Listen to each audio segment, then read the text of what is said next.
यदि 1975 की तरह इमरजेंसी दोबारा लगती है तो क्या सरकार आपकी जमीन आपसे छीन सकती है या ले सकती है? आर्टिकल 300 ए का पूरा सच।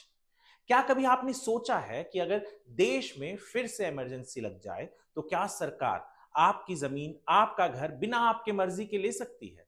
आज हम बात करेंगे 1975 के इमरजेंसी की। उसके 50 साल पूरे हो चुके हैं, लेकिन ये सिर्फ इतिहास की बात नहीं है, ये आपके संवैधानिक हक की कहानी है।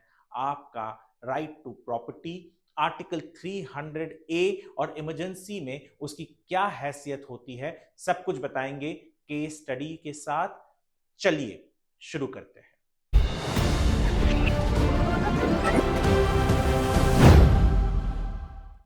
नमस्कार, मैं हूं वरुण सिंह और आप देख रहे हैं स्क्वायर फीट इंडिया। 25 जून 1975, उस रात प्रधानमंत्री इंदिरा गांधी ने राष्ट्रपति फखरुद्दीन अली अहमद को सलाह दी कि देश में आंतरिक अशांति है और इमरजेंसी लगाई जाए। इमरजेंसी लगी आर्टिकल 352 के तहत। इसका मतलब आपके मौलिक अधिकार सस्पेंड, प्रेस की आजादी खत्म, हजारों गिरफ्तारियां और सत्ता का केंद्र में केंद्रीकरण। लेकिन एक और चुपचाप हुआ वार, आपके संपत्ति अधिकार पर। क्या कहता है हमारा संविधान? आर्टिकल 300 ए क्या है, कब आया और इसके पहले क्या था? पहले संपत्ति का अधिकार एक मौलिक अधिकार था, यानी फंडामेंटल राइट्स। आर्टिकल 19(1) एफ और आर्टिकल 31 में, संविधान के आर्टिकल 31। लेकिन 1978 के बाद जब इमरजेंसी खत्म हुई, उसके बाद की सरकार ने इसे हटा दिया। अब ये सिर्फ एक संवैधानिक अधिकार है, आर्टिकल 300 ए के तहत। यानी जो पहले आपका एक मौलिक यानी फंडामेंटल अधिकार था, उसे केवल एक संवैधानिक यानी कॉन्स्टिट्यूशनल अधिकार बना दिया गया। आर्टिकल 300 ए, ये जो अनुच्छेद है, क्या कहता है?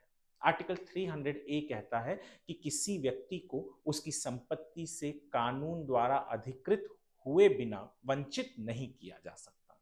यानी सरकार आपकी प्रॉपर्टी ले सकती है अगर कोई कानून हो और वो पब्लिक पर्पस के लिए हो। लेकिन इमरजेंसी में ये कानून कैसे बनते हैं, वो है असली कहानी।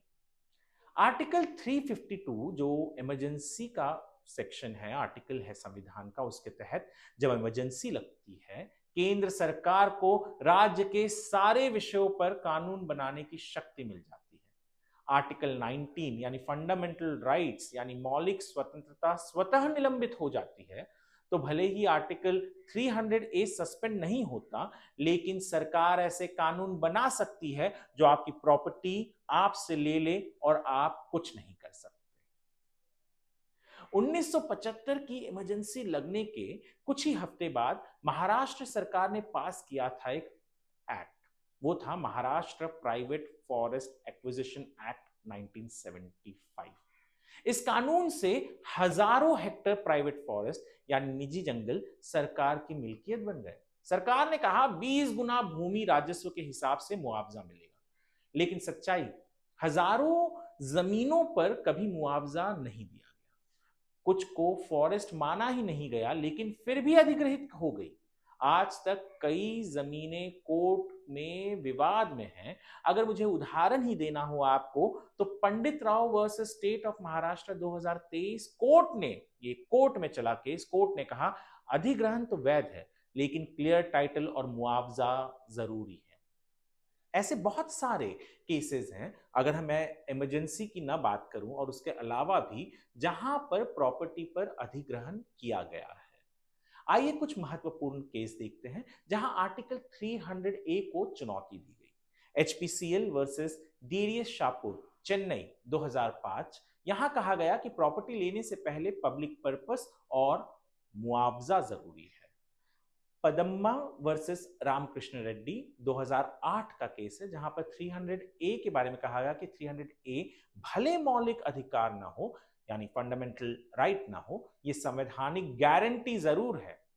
कल्याणी वर्सेस सुल्तान बैटरी म्युनिसिपैलिटी 2022, बिना नोटिस के जमीन लेना अवैध है, यानी आपको सरकार से नोटिस नहीं मिली है और फिर भी आपकी जमीन सरकार लेना चाहती है, तो आपको बिना नोटिस के जो जमीन लेती है सरकार, वो अवैध होगी।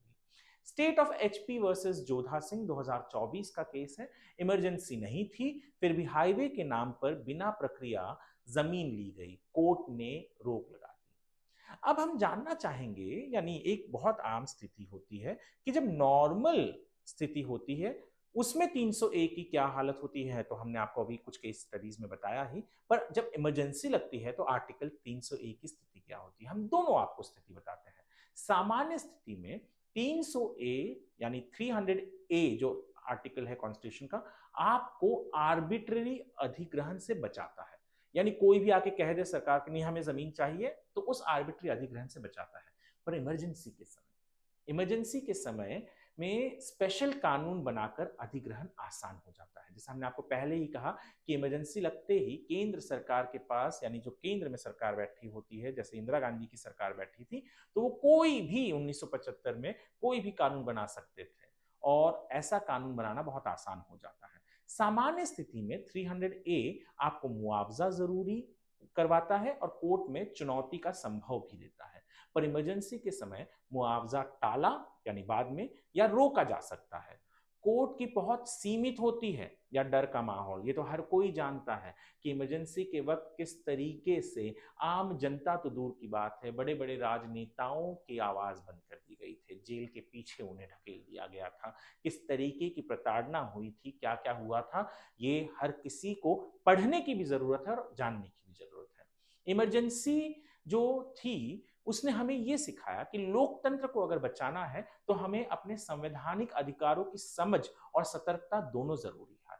आर्टिकल 300 ए आज भी हमें सुरक्षा देता है, लेकिन इमरजेंसी जैसी परिस्थितियां इसे कमजोर बना सकती हैं। क्या आप तैयार हैं अपने हक के लिए खड़े होने को? कमेंट में लिखिए।